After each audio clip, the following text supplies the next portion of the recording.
आपकी क्वालिफिकेशन क्या है डॉक्टर साहब? हमारी BNYS OT टेक्नीशियन और GD मेरा कंप्लीट है। कानपुर देहात के CMO महोदय इस चीज़ को देखें कि ऐसे जो डॉक्टर बैठे हुए हैं इनको क्यों ना अंदर कर दिया जाए, इनके खिलाफ क्यों ना विधिक कार्रवाई की जाए और ऐसे दवाखानों को क्यों ना बंद कर दिया जाए यदि वो कुछ बता नहीं पा रहे हैं। स्पष्ट सी बात है। वो जैसे सेप्टम हो गए, इससे बड़े बड़े एंटीबायोटिक, ये खुद आज 45-50 रुपए की टेबलेट है, तो ये चीज पेशेंट नहीं कवर कर सके। कोई एक जनरल नागरिक नहीं पता कर सकता कि ये दवा हमारे लिए किस आधार पर मिली है। फिर आप हमें घुमाइए मत, फिर हम एक्सपोज करेंगे पूरी तरह से। आप हमें मेरे सवाल का जवाब दीजिए। जब आपके पास कोई डिग्री नहीं है तो फिर आपने दवाखाना डॉक्टर साहब कैसे खोल लिया? अब प्रैक्टिस करते रहे, इस टाइम बचपन रिटायर में रहे तो प्रैक्टिस करते रहे, अनुभव हो गया तो कर लिया। आपको ये नहीं आया कि किराना की दुकान कर लेते? परंतु ये नियमों के अंतर्गत नहीं है, ये आप एक आपराधिक कार्य कर रहे हैं, तो क्यों ना आपके खिलाफ कार्रवाई हो? कर सकते हो आप मुझको। कानपुर देहात के CMO महोदय के लिए भी ये थोड़ा सा शर्मसार होने वाली बात है और कानपुर देहात के प्रशासन के लिए, या यूं कहें 75 जिलों के संदर्भ में यदि बात करते हैं तो उत्तर प्रदेश के 75 जिलों में और 800 तहसील में, क्षमा कीजिए 823 ब्लॉक में और 58,000 से भी अधिक जो ग्राम सभाएं हैं रूरल एरिया में यदि बात करें, ग्रामीण क्षेत्रों में, तो वहां पर स्वास्थ्य व्यवस्था का हाल क्या है वो हम दिखाने का और बताने का एक छोटा सा प्रयास कर रहे हैं। तो ये देखिए, कैमरा जरा फ्रेम लगाइएगा और हम ये कहेंगे कि ये जो तस्वीर है ये जरा दिखाने की कोशिश करें कि यशिका हेल्थ केयर सेंटर सुबह 9 बजे से 10 बजे तक का टाइमिंग है, दोपहर में 1:30 यानी कि 1:30 बजे से 4 बजे शाम तक का शनिवार अवकाश, और इसमें ये मोबाइल नंबर दिया हुआ है। अब समस्या ये आ जाती है कि इसमें नाम तो दिया हुआ है परंतु इलाज कौन करेगा, ये प्रश्नवाचक और डाउट पैदा करता है। तो हमारा एम जो है वो शुद्ध पानी की तरह, शुद्ध जल की तरह साफ है, ये आप लोग भली भांति समझ सकते हैं। तो हमारा जो मेन चीज है, हमारा जो एम है वो आप समझ सकते हैं कि हमें यशिका हेल्थ केयर सेंटर, इधर लाइए फ्रेम जरा बनाइए इधर से, इससे हमें कोई प्रॉब्लम नहीं हो सकती है। इसमें शनिवार का अवकाश है और ये दिया हुआ है। अब समस्या ये है कि हमारे जैसे अल्पज्ञानी जब आएंगे तो उनको ये जानने में परेशानी होगी कि डॉक्टर साहब कौन है। तो पहला तो बोर्ड में होना चाहिए, जैसा कि मेडिकल काउंसिल ऑफ इंडिया या स्टेट मेडिकल काउंसिल की जो गाइडलाइन है उसका ये सरासर उल्लंघन, नहीं तो और क्या है। नंबर 1। अब दूसरे नंबरों की बात कर लें। ये देखिए, Yashika health care centre BP, sciatica, लकवा, फालिज, थायराइड, यानी कि जितना भी समस्या होती है किसी भी व्यक्ति को, लोगों को, उन सब का इलाज यानी कि ट्रीटमेंट यहां पर होता है। आइए डॉक्टर साहब से मिलते हैं। शुभ नाम क्या है आपका? वीरू कुशवाहा। बीरू कुशवाहा। कुशवाहा जी। बीरू कुशवाहा जी, आपको हम डॉक्टर कह सकते हैं? जी मैं से कह सकते हैं, लेकिन मेरा भी गुरु कोई है। और नहीं, हमारा सवाल ये नहीं कि आपके कितने गुरु हैं, कौन गुरु है, हमारा सवाल ये है कि आपको हम डॉक्टर बोल सकते हैं? कह सकते हैं। कह सकते हैं। डॉक्टर हम आपको कह रहे हैं, आप सेवा कर रहे हैं तो हम डॉक्टर कह रहे हैं और प्रणाम भी कर रहे हैं। परंतु ये जो दवाखाना आपने खोला है, क्लिनिक, वो किन नियमों के अंतर्गत खोला है? मेडिसिन, लोगों का सेवा करना। नहीं, लोगों की सेवा करना तो ठीक है, परंतु कुछ नियम कायदे बने हुए ना, उनके अंतर्गत खोला हुआ होगा ना आपने। मैंने बताया ना कि मैं किसी के अंडर में काम कर रहा हूँ। आप किसी के अंडर में काम कर रहे हैं? किन के अंडर में काम कर रहे हैं आप? Doctor NS Sachan. Doctor NS Sachan. NS Sachan ji. वो कहाँ पे रहते हैं? बर्रा। उनकी क्या उन्होंने किया हुआ है? MD मेडिसिन है।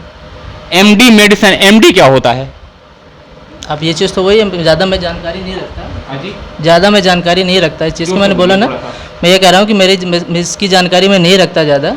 आपकी क्वालिफिकेशन क्या है डॉक्टर साहब? हमारी BNYS OT टेक्नीशियन और GD मेरा कंप्लीट है। थोड़ा सा जोर से बोलिए फिर से। BNYS GDA और OTT मेरा कंप्लीट है। BNYS क्या होता है? Bachelor of naturopathy yogic science. तो आप तो एलोपैथी की दवा देते हैं। मैंने बताया नहीं, मैं सीख रहा हूँ अभी तक। नहीं, हमें आपकी योग्यता पे, आप समझिए, हमें आपकी योग्यता पे कोई सवाल नहीं है।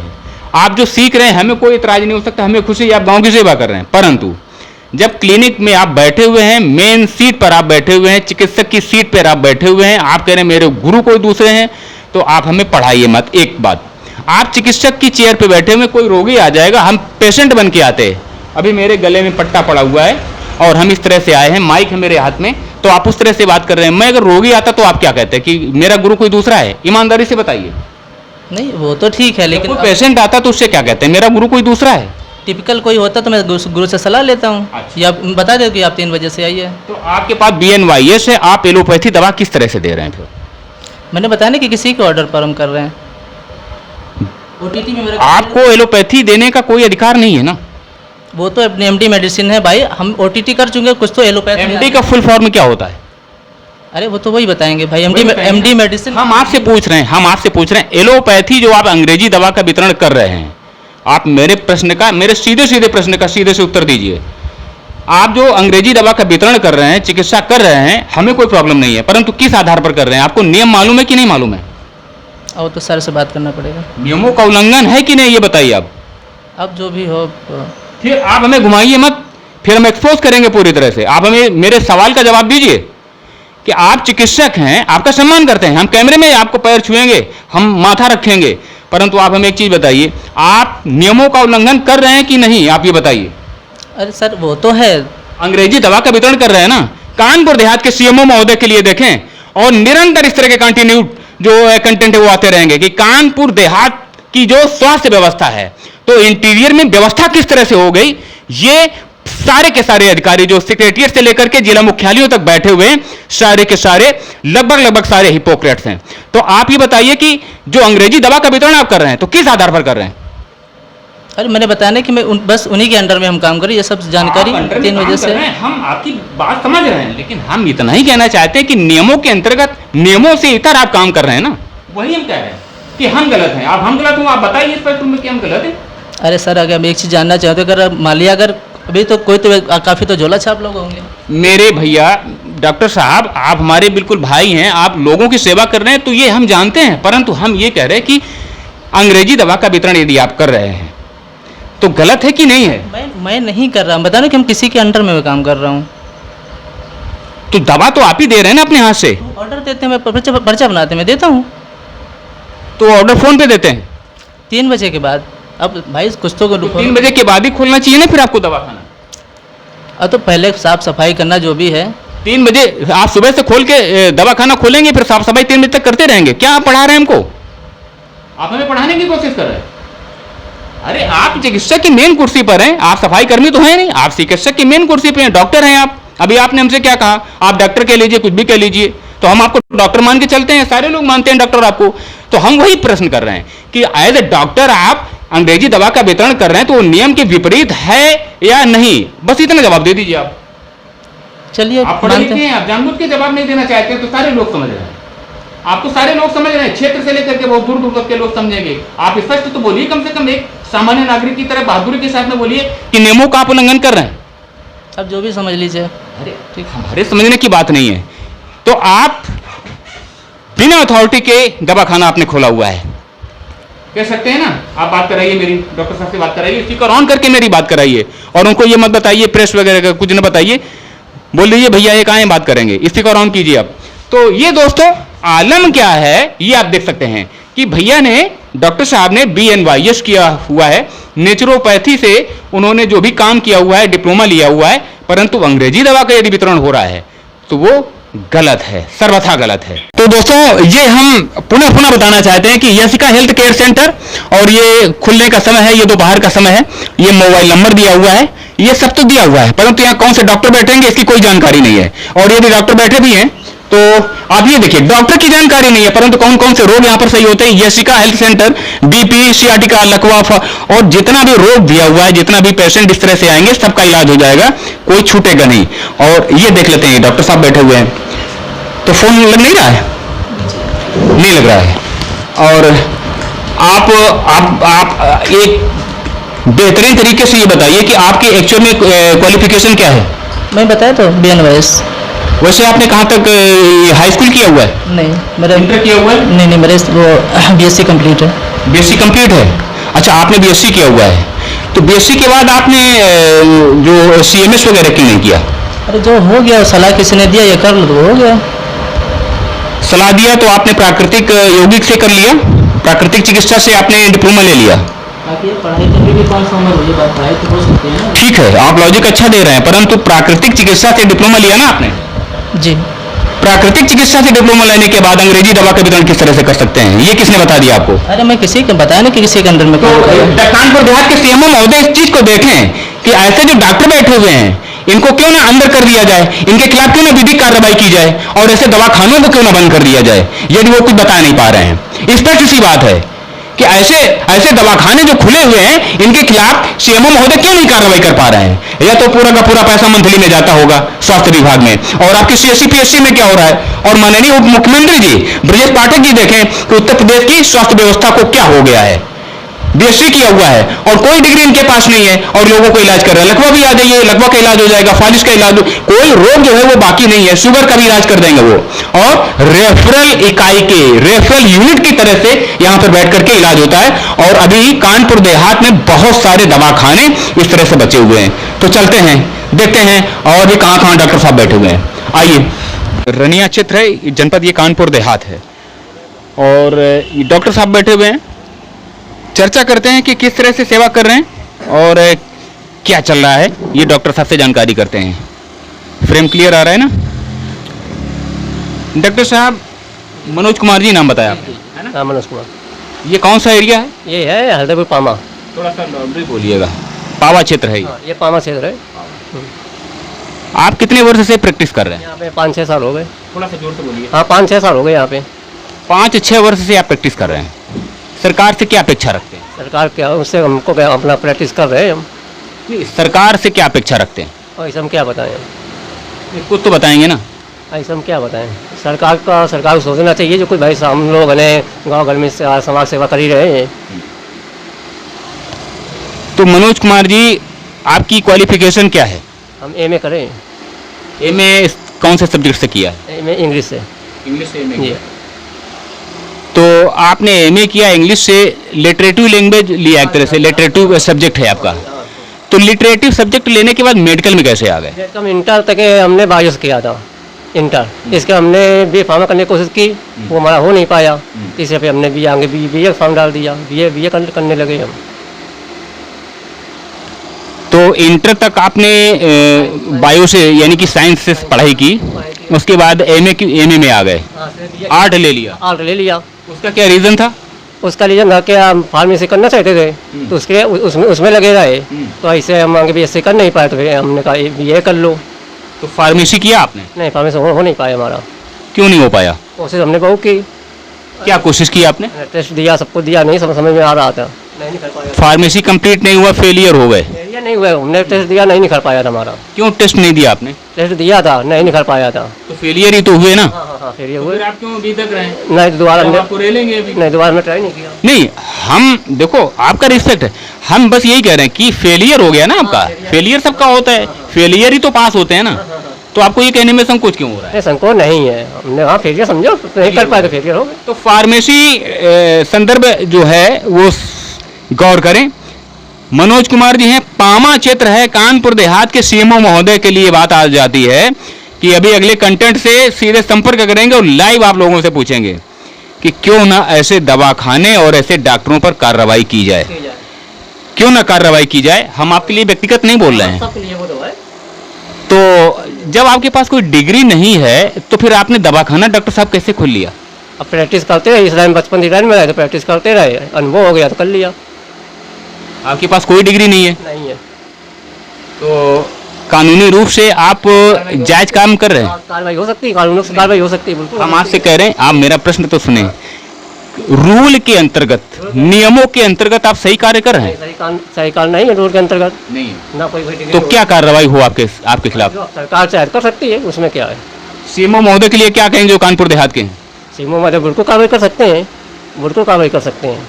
आप आमंत्रित कर रहे हैं सीएमओ कानपुर देहात को? नहीं, आमंत्रित नहीं कर रहे हैं, आपके खिलाफ कार्रवाई करें? आमंत्रित नहीं कर रहे हैं, लेकिन कार्रवाई कर सकते हैं, उनका हक है पूरा। बिल्कुल कार्रवाई कर सकते हैं वो। कोई डिग्री नहीं है आपके पास? नहीं नहीं कोई तो कैसे दवा दे रहे हैं फिर आप? बस बता रहे हैं कि बचपन इधर में प्रैक्टिस करते रहे, अनुभव हो गया तो बड़ा प्रैक्टिस कर रहे हैं। अनुभव के आधार पर किसी की जान ले लेंगे क्या? आते ऐसे ऐसे कोई नंबर नहीं है। भगवान न करे किसी के प्राण जाएं, भगवान न करे कोई भी। लेकिन एक चीज बताइए, आप पढ़े लिखे हैं, एमए किया है, जब आपके पास कोई डिग्री नहीं है तो दवा देने का अधिकार कैसे हो जाता? आप हो या हम हो, बताइए। नहीं अधिकार नहीं है, ये तो बात सही है। तो आप गैर कानूनी कार्य कैसे कर रहे हैं? अगर ज़्यादा हो तो सड़क डाउन कर देंगे, बंद कर हम तो जवाब दीजिए, खाली हम कोई अधिकार नहीं मेरे। हम तो ये जानना चाहते हैं कि जब आप ये मानते हैं कि नियमों के आधार पर आप एक तरह से उचित कार्य नहीं कर रहे हैं, ये आप मानते हैं ना? क्यों नहीं मानते, बिल्कुल मानते हैं। तो आप पढ़े लिखे हैं, शिक्षित हैं, एमए आपने किया है, पोस्ट ग्रेजुएट हैं आप, उसके बाद आप गलत कार्य क्यों कर रहे हैं जानते हुए भी? अरे तो प्रैक्टिस कर रहा तो सारी प्रैक्टिस करते हैं बचपन से नहीं, तो इस वजह अनुभव हो गया तो अपना कर लिए आके हम। अनुभव के आधार पर आप इलाज कर रहे हैं? किस किस की चीज का इलाज कर लेते हैं आप? जुकाम बुखार खांसी, और ज़्यादा मैं जो समझ नहीं आता मना कर देते हैं, जानते दिखाइए जाके नहीं। तो ये देखते हैं, पामा क्षेत्र है, उन्होंने सीएमएस नहीं किया है, उन्होंने ईडी नहीं किया। सीएमएस जानते हैं? क्या सीएमएस क्या होता है जानते नहीं। हैं?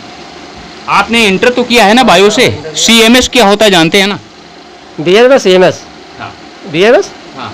हाँ तो ये कोर्स होता है। सीएमएस क्या होता है? फुल फॉर्म इसका पूरा नाम बताइए। नहीं मालूम है, नहीं मालूम।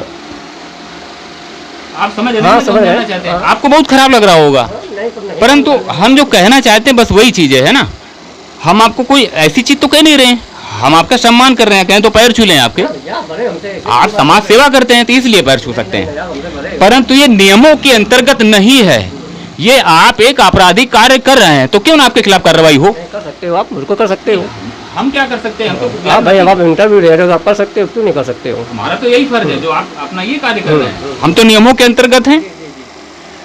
तो आपने बायो, इंटर तक बायो से पढ़ाई की, साइंस से, उसके बाद आर्ट का सब्जेक्ट ले लिया, फिर प्रैक्टिस करने लगे। प्रैक्टिस तो बहुत छोटे से कर रहे हैं, इस लाइन में बहुत छोटे प्रैक्टिस कर आपको रहे ये नहीं आया कि किराना की दुकान कर लेते? हैं। डॉक्टर साहब, मनोज जी, जी। आपको ये संज्ञान में नहीं आया कि किराने की दुकान कर लेते आप?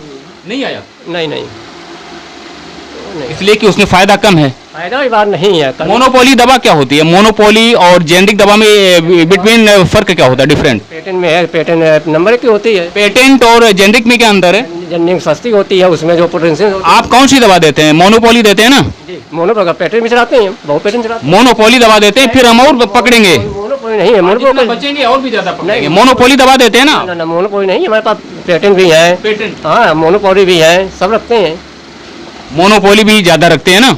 सब रखते हैं। ऐसा नहीं है कि स्वीकार कीजिए। नहीं नहीं, ऐसा हो कि मोनोपोली रखते हैं हम। तो आप समझ सकते हैं, डॉक्टर साहब के पास कोई डिग्री नहीं है, परंतु ये लोगों की सेवा कर रहे हैं, लोगों को फायदा पहुंच रहा है, इसलिए काम तो ये कर रहे हैं, मेहनत कर रहे हैं। परंतु जहां पर लोगों के प्राणों की बात आ जाए, वहां पर सवाल जो है वो लाजमी बनता है कि आपके कस्बों में, आप लोगों के गांव क्षेत्र में जो इस तरह से दवाखाने खुले हुए हैं, तो कानपुर देहात के सीएमओ महोदय के लिए आता है कि आप कब तक उदासीन रहेंगे और आंखों में पट्टियां चढ़ा के रखेंगे, और ऐसे जो डॉक्टर होते हैं वो लोगों की जान से खेलते रहेंगे। तो चलते हैं, ये कारवां आगे बढ़ाते हैं। कानपुर देहात में और भी बहुत सारे डॉक्टर इस तरह से बैठे हुए हैं।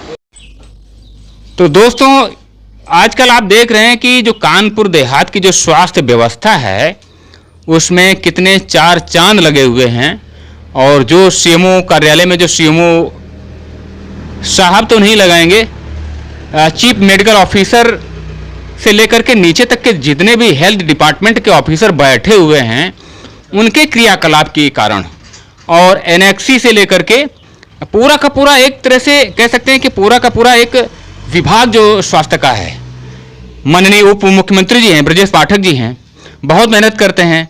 सरकारी अस्पतालों में अचानक औचक निरीक्षण भी करते हैं, परंतु सारा निरीक्षण, सारा का सारा जो जांच होता है वो नेपथ्य में चला जाता है, जबकि स्वास्थ्य व्यवस्था, चाहे कानपुर देहात की बात करें या उत्तर प्रदेश के 75 जिलों में से 75 जिलों की बात करें, वो सब आपके सामने है, साफ सभी लोग देखते हैं कि सीएससी पीएससी में क्या हो रहा है। हेल्थ एंड वेलनेस सेंटर के नाम पर जो करोड़ों रुपया, हजारों करोड़ का जो बजट आता है, माननीय आयुष राज्य मंत्री दयाशंकर मिश्र जी के लिए आता है, तो सारे के सारे विभाग जो हैं वो बनाने में लगे हुए हैं, माल बनाने में लगे हुए हैं। तो ये देखते हैं, ये डॉक्टर साहब हैं। कल इनका एक कंटेंट हमने दवाखाना का शायद परसों बनाया था, और अभी हम रास्ते से निकल रहे थे, डॉक्टर साहब से भेंट हुई। अच्छा अनुभव है, तजुर्बा भी उनके पास और स्टडी भी कर रहे हैं। उनके पास CMS का रजिस्ट्रेशन भी है, स्टेट मेडिकल काउंसिल से रजिस्टर्ड हैं वो, अभी उन्होंने दिखाया भी, और हमें बहुत अच्छा लगा। और मेडिकल में जो फंडे चल रहे हैं उस बारे में वो बात कर रहे थे। तो हम बात करते हैं कि डॉक्टर साहब, जानकारी की इस परिचर्चा में आपका हम हृदय से स्वागत करते हैं। Thank you. आप हमें ये बताइए कि जो मोनोपोली, जो ड्रग्स की बात हो रही थी, मोनोपोली, जेनेरिक और ब्रांडेड जो दवा होती है, इसमें जो फंडा होता है, यानी कि इसमें प्राइस का जो फंडा होता है, आम पब्लिक जो नहीं जानती है, उसमें फंडा क्या होता है, थोड़ा सा बताइए। फंडा ये है कि अब जो जेनेरिक दवाएं हैं और मोनोपोली हैं और जो पेटेंट दवाएं हैं, जो जेनेरिक दवाइयां हैं जो ब्रांड की जेनेरिक हैं, और जो पेटेंट हैं ब्रांड की, ब्रांड जो है और पेटेंट उनकी जेनेरिक है, जो उनका भारत सरकार WHO द्वारा उनका मूल्य निर्धारण किया जाता है, निर्धारित किया जाता है। वो उस प्राइस से ऊपर उनको प्राइस नहीं बढ़ाई जा सकती है। जी। और जेनेरिक है और जो मोनोपोली हैं, उनको अथॉरिटी जरूर मिली होती है कि वो इतने से ऊपर रेट पर ना बेचे, लेकिन उनके कुछ कॉन्सेप्ट भी होते हैं। कारण ये है कि कुछ उनको परसेंटेज पर डिस्काउंट ऐसा होता है कि उनका कहीं ना कहीं थोड़ा सा विरोध भी हो जाता है। ये हो जाता है कि अब डॉक्टर कोई है, बड़े डॉक्टर हैं, वो फीस नहीं लेते हैं, बड़े डॉक्टर हैं, कोई बड़े डॉक्टर फीस नहीं लेते हैं, दवा लिखते हैं। दवा लिखने में मेडिकल स्टोर उन्हीं का भी हो सकता है या बाहर को हो सकता है, उसमें लिखा होता है हम आपको 30% डिस्काउंट देते हैं। तो उसमें क्या है कि पेशेंट को थोड़ा सा ये लग जाता है कि हमें यहाँ से राहत दी गई है, कि हमें यहाँ से डिस्काउंट अच्छा खासा मिला। बस एक अंतर है कि हम पहचाने कैसे पेटेंट और मोनोपोली जेनेरिक में, क्योंकि पेटेंट की जो जेनेरिक होगी और पेटेंट जो ड्रग होंगे, उनके जो रेट होंगे वो निर्धारित होते हैं WHO द्वारा। उनकी MRP जो होगी उतनी नहीं होगी अदर कंपेयर एज मोनोपोली। बस यही अंतर है। तो जो मार्केट में जो दवा है, जो मेडिकल स्टोर में दवा मिलती है, उसमें कह सकते हैं कि अधिकांश रूप में मोनोपोली जो दवा है, जो ड्रग है, वही चल रही है। देखो महोदय जी, हम आपको ये बोल सकते हैं कि किसी पर हम ब्लेम तो कर नहीं सकते हैं। और अदर डिफरेंट टाइप के मेडिकल स्टोर है, कोई किसी डॉक्टर का भी मेडिकल स्टोर है, कोई किसी डॉक्टर से मतलब नहीं है, कोई अपना चला रहा है। उसमें किसी ना किसी तरीके से कोई एक पेशेंट आता है और बड़े डॉक्टर के पास जाएगा, तो गरीब पेशेंट होता है, डॉक्टर के पास जाएगा तो डॉक्टर यही कहे भाई उसको जुकाम की दवा लेना है। मार्केट की बात होती है, जब धंधे के लिए आदमी बैठता है, हमारा सवाल इतना था कि व्यापार के लिए आदमी बैठा है, पैसा कमाने के लिए बैठा हुआ है। मोनोपोली में यदि उसको अधिक फायदा है तो मार्केट में मोनोपोली ही अधिक चल रहा होगा।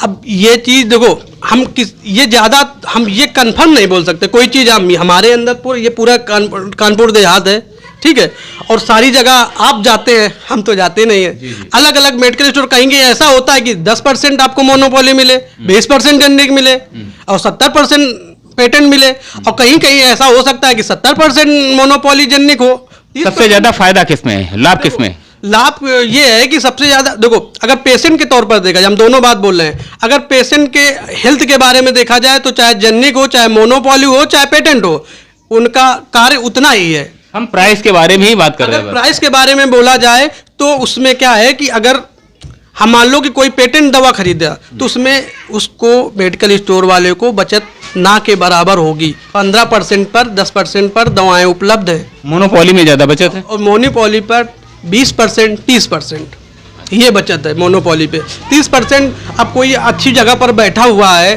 और रेंट महंगा है और उसके बाद लाइट भी महंगी है, तो कहीं ना कहीं तो थोड़ा बहुत तो पेशेंट पर तो असर पड़ेगा ही। आप वकील न बनिए, आप डॉक्टर हैं। हम आपसे ये कह रहे थे कि जब मोनोपोली में ज्यादा बचत है कंपैरिजन करने में, तो मोनोपोली ही ज्यादा मार्केट में चल रही होगी ना।